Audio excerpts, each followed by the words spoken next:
It is morning assembly here at the Kody Basic School. It is one of the underprivileged beneficiary schools of the Varkey Foundation program MG3. They may be missing out on some necessary facilities. What they do not skip, though, are the Lord's Prayer and the National Pledge. They go through the daily ritual this morning.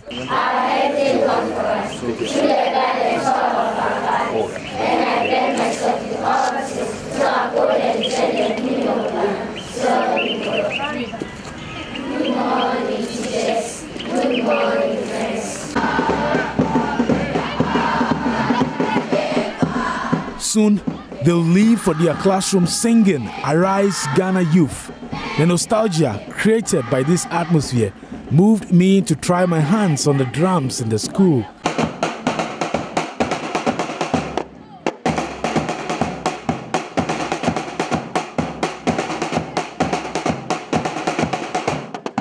Amongst these students is 11-year-old Rosemary, who is determined to become a nurse. Rosemary is one of the beneficiaries of the interactive distance learning platform. She says MG3 creates healthy competition among beneficial institutions as they try to outpace one another whom they see on their projectors during question times. Rosemary tells me they are able to grasp what their virtual instructor says because sometimes they are taught in the local language. MG3 means making Ghanaian girls great. In MG3, we use videos and pictures. Our facilitator guides and helps us in our classrooms.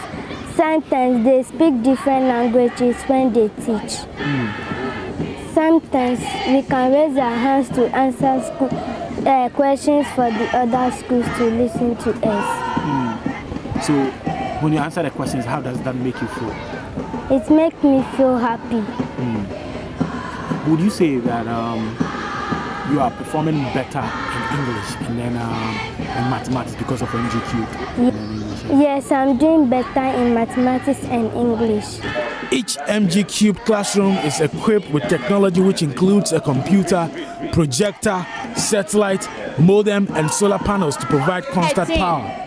Varkey Foundation's MG3 studio uses the interactive distance learning program to deliver both formal and informal after-school training sessions called the Wonder Woman and the Boys Club. So let's look at our question on the board. 8 plus 8. What is that going to give us? Yes. Felicia Amwa is a teacher at the MG3 studio at Cantonment. From this studio, she's able to deliver lessons in English and maths to children living in Nkwanta South, Kajebi in the Volta region, Adan East, Adan West, Ningo Prampram, and Shai Osudoku in the Greater Accra region. To reach to children far away. You reach to children in the Volta region, in Nkwanta South, and the KJB. And the joy of reaching out to them and teaching them just makes me happy because I've not been there personally before. We have the presenter PC, we have the scribbler, and we have the client PC. Francisca Ashiti, a studio technician at the Varkey Foundation, has learned to control the technology here to provide the needed support. Like in the schools, we have the projector that projects what is being taught in here the studio, because they see it like this with the client PC here. This is how the schools sees everything. As widespread as it could be. So those are the challenges we're trying to address. The Varkey Foundation is set to replicate this program at a refugee camp in the Western region. Leonora Dowley is country director of the foundation. We're really excited because we're just about to start broadcasting to a refugee camp in Western region in Ghana. Wow, interesting. So, is it just in Ghana, or you have other branches in other countries as well? The Varkey Foundation has a global presence, so we're running projects at the moment in Argentina and in Uganda as well. Varkey strictly enforces a no caning policy. This is part of a strategy not only to reduce timidity generally, but to ensure that students in the 72 beneficiary schools contribute in lessons without fear of making a mistake. They particularly like the fact they don't get caned in our lessons because we have a no corporal punishment policy, and that our teachers take time to do student-centred, activity-based lessons with them and take time to go back and explain things rather than moving on quickly if they haven't understood. Just on the lighter side, so you don't cane those kids? Absolutely not. You have a no caning policy? We do.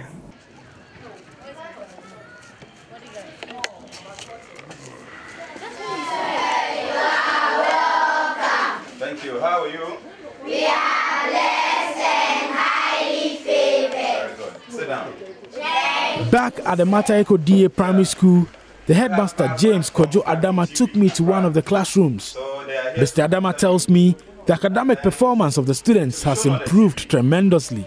I can see that there has been a very great improvement in terms of how they spell words, and even their grammar has even improved. Yeah, because you see how the studio teacher teaches them, the person takes the time and explains things to them, so they get deeper understanding, and I can see that it is reflecting in the exam. A teacher at the school, Anga Dora, says the e-learning platform brings some excitement to the act of teaching and learning. Have the use of a microphone, so you have the opportunity of answering questions for other schools to also listen to you. So you realize that everybody wants to say something through the microphones for the other friends to listen to them. Yeah. So it encourages performance. Everybody wants to say something through the microphone. All the best in your exams, eh? Okay. And then do so well, okay? I'll see you. Bye-bye. Okay, so Rosemary has to rush back to class quickly. She has exams coming up in some few minutes. Another part of the MGQ program would help girls like her rise like a phoenix from the ashes. The Wonder Woman session provides mentorship to some of these girls. Here is District Coordinator of the Varkey Foundation, Mahmoud Nantoma, with further explanation about the after-school sessions. The Wonder Woman program, as I indicated, is an after-school program that supports these girls to learn other extracurricular activities such as issues relative to sexuality, family planning, child rights, child abuse, among other things. The tendency of a broadened horizon alongside quality and accessible education cannot be overemphasized. This is what this system seeks to provide. An example worth emulating worldwide to improve upon the age-old problem of access to education. Maxwell Agbagba for Joy News.